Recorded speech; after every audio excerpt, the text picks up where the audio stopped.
کہہ رہے تھے ابھی، اور آپ نے بھی کہا کہ مافیاز کے خلاف ارشد شریف کھڑے ہوئے تھے، نڈر صحافی تھے، ڈرتے نہیں تھے.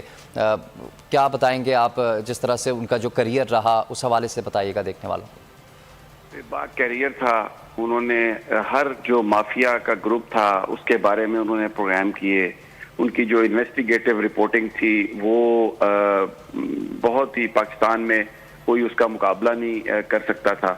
اور یہ جو ایوارڈ کی آپ بات کر رہے ہیں یہ تو بہت ہی معمولی یہ چیزیں تھیں جو جس طرح ارشد شریف کی سوچنے کا انداز تھا، جو ان کی شخصیت تھی، جس طرح وہ پاکستان کا عروج دیکھنا چاہتے تھے اور اس خواب پورا کرنے کے لیے انہوں نے جو صحافت ہے اس کو انہوں نے اختیار کیا. اور میں آپ کو یہ بات بتا دوں کہ پاکستان میں یعنی انہوں نے چینلز کی جو سلیکشن تھی ان کی، جہاں انہوں نے کام کیا، وہ اپنے نظریات کے ساتھ جینے والے آدمی تھے اور کبھی انہوں نے اپنے نظریے پر کمپرومائز نہیں کیا تھا.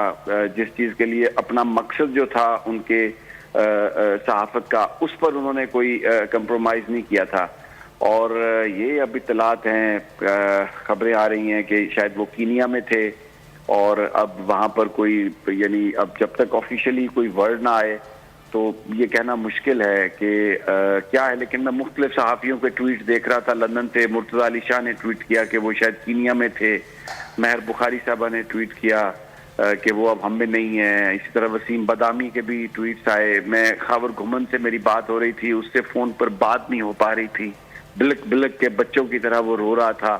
نہ مجھ سے بات ہو رہی تھی نہ اس سے بات ہو رہی تھی.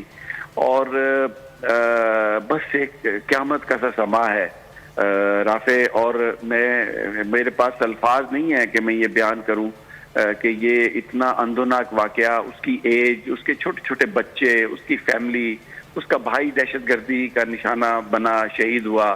اس نے قومی پرچم میں اس کی میت کو قبول کیا. اس کے والد صاحب بھی، ان کا تعلق بھی فورسز سے تھا.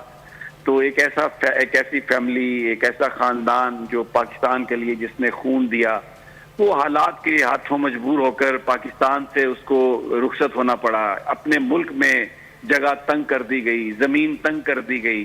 اپنی جان بچانے کے لیے صرف وہ پاکستان کی بات کرتا تھا. اس کا جرم یہ تھا، وہ پاکستان کے لیے خواب دیکھتا تھا، وہ خواب جو قائد اعظم نے دیکھا تھا.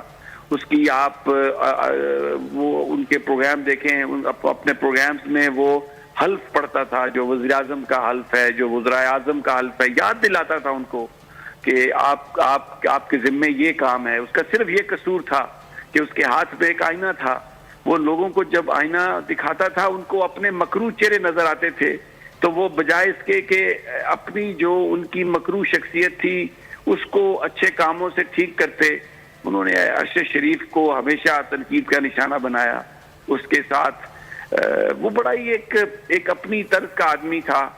اور یہ جو میں تو سمجھ نہیں آ رہا ابھی، جب تک میں پھر یہ بات کروں گا کہ یہ واقعہ کیسے ہوا، ان کی وہ کس طرح سے وہ شہید ہوئے. کوئی یہ حادثہ تھا، کسی نے پلان کر کے کیا.